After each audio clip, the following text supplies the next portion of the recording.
দর্শক, বিজয়া দশমীর আরো খবর নিয়ে আমাদের সাথে ঢাকেশ্বরী মন্দির থেকে যোগ দিচ্ছেন ফারহানা ন্যান্সি সহকর্মী এবং নারায়ণগঞ্জ থেকে যুক্ত হচ্ছেন হাবিবুর রহমান। আমরা প্রথমেই যেতে চাই ফারহানা ন্যান্সির কাছে। ফারহানা ন্যান্সি, আপনাকে বিজয়া দশমীর শুভেচ্ছা জানাচ্ছি এবং শুরুতে যে বিষয়টি জানতে চাই, আনুষ্ঠানিকতা কেমন চলছে এখন বিজয়া দশমীর, এবং যে সিঁদুর খেলার যে বিশেষ অনুষ্ঠান এটি কখন শুরু হবে সেই বিষয়ে জানিয়ে দেবেন। শুভ বিজয়া লিনিয়া। একটু জানাতে চাই, ঢাকেশ্বরী মন্দিরে যেহেতু রয়েছে সেখানটাতে এসে সিঁদুর খেলা শুরু হবে 10টার কিছু পরে, আমাদেরকে যেমনটা জানানো হয়েছে। আর আজকে বিজয়ের যে আনুষ্ঠানিকতা রয়েছে, ধর্মীয় আনুষ্ঠানিকতা, সেটা কিছুক্ষণের মধ্যে শুরু হওয়ার কথা রয়েছে। এখন প্রস্তুতি চলছে মণ্ডপে। কিছুক্ষণের মধ্যেই শুরু হবে যে বিজয়া দশমীর যে আয়োজন, সেই আয়োজন।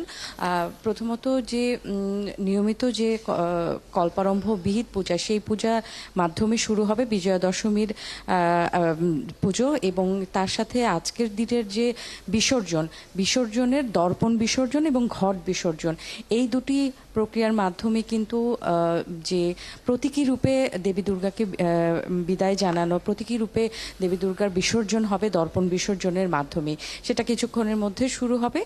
আর তারপর আসলে দেবী দুর্গাকে দুপুরের পর থেকে, 1টার পর থেকে বিভিন্ন মণ্ডপ থেকে যে বিসর্জন দেওয়ার জন্য নিয়ে যাওয়া হবে। দেবী দুর্গা মণ্ডপ ছেড়ে চলে যাবেন। আর ভক্তদের সাথে কথা বলেছিলাম, ভক্তদের খুব একটা ভিড় এখনো দেখা যাচ্ছে না, কিছুক্ষণ পরে হয়তো আস্তে আস্তে ভিড় বাড়বে। তারা বলেছেন যে আজকে তো মণ্ডপ জুড়ে বিদায়ের সুর, বিষণ্ণতার সুর যেমন রয়েছে, আবার আসছে বছর দেবী দুর্গা আসবেন সেই আনন্দও কিন্তু সাথে রয়েছে।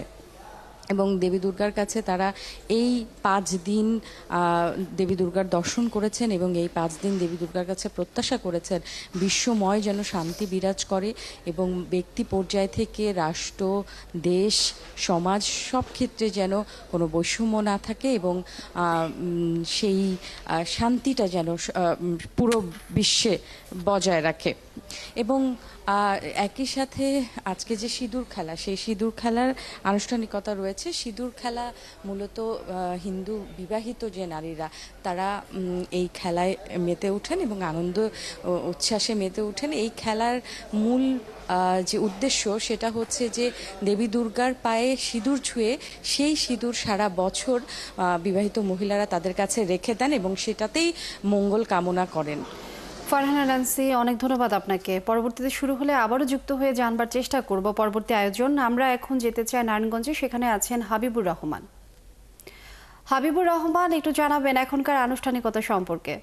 লিনিয়া, সকাল থেকে মিশন পাড়া রামকৃষ্ণ মিশনে আমি আছি। এখানে কিছুক্ষণ আগে বিহিত পূজা শুরু হয়েছে এবং তারা আমাদেরকে জানিয়েছেন দুপুরের পর থেকে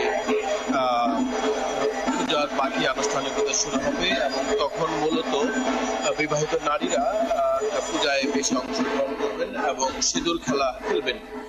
পাশাপাশি তারা আমাদেরকে জানিয়েছেন যে এবছর যে নারায়ণগঞ্জে 224টি পুজো মণ্ডপে অত্যন্ত সুশৃঙ্খল এবং নিরাপত্তার সহিত পুজো অনুষ্ঠিত হয়েছে এবং যারা ভক্ত আছেন, যারা আছেন তাদের সাথে আমরা কথা বলছি, তারা এমনটা জানিয়েছেন। আজকে দশমীতে আসলে মূলত দেবী দুর্গাকে বিসর্জন দেওয়া হবে। এই বিসর্জনের মাধ্যমে দেবী দুর্গা কৈলাসে ফিরে যাবেন মর্ত্যলোক থেকে এবং সেখানে এবং আগামী বছর আসবেন।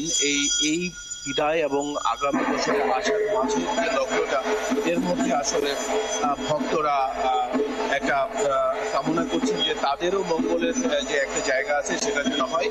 পাশাপাশি পুরোহিতগণ যারা আছেন, তারা আছেন দেশ এবং জাতির মঙ্গলের জন্য প্রার্থনা করছেন, যাতে করে দেশের শান্তিময় বিরাজ করে এবং প্রত্যেকটা মানুষের মধ্যে শান্তি বিরাজ করে থাকে। এর বাইরে যে বিষয়টা আছে, কিছু দুপুরের পর থেকে দেবী দুর্গাকে যদি একটু এখান থেকে বের করে বাইরে নেওয়া হবে এবং সেখান থেকে আপনার বিসর্জনের জন্য প্রস্তুতি নেওয়া হবে। তো সামগ্রিকভাবে যথেষ্ট নিরাপত্তা ব্যবস্থা গ্রহণ করা হয়েছে এবং বিসর্জনের যে স্থলগুলো। দর্শক, নারায়ণগঞ্জ থেকে আমাদের সাথে যুক্ত ছিলেন হাবিবুর রহমান এবং আমরা বিজয় দশমীর খবরাখবর জানছিলাম তার কাছ থেকে।